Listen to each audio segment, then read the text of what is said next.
সকাল সকাল ব্রেকফাস্ট করেই রিলস বানাতে বসে গেছে, তারপর যখন খেয়াল করলো আমি দেখছি তখন এই অবস্থা। যাই হোক, এটা ছিল আগের সানডেতে, আমরা সবাই মিলে আউটিং বেরিয়েছিলাম শুধুমাত্র একটাই কারণে, কি মোজা কিনবো বলে। হ্যাঁ, এবার তার পাশাপাশি যদি অন্য কিছু পছন্দ হয়ে যায় সেটা আলাদা ব্যাপার। তার একমাত্র এক্সাম্পল হলো ও নিজেও জানে যে ও সানগ্লাস কিনবে না, কিন্তু তাও দেখে যাচ্ছে।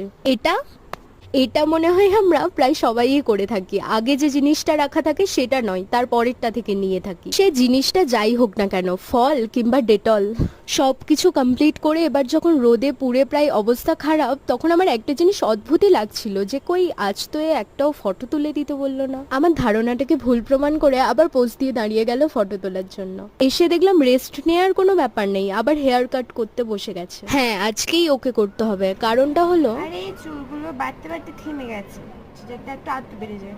যাই হোক, আজকে এতটাই, দেখা হচ্ছে নেক্সট মিনি ভ্লগে।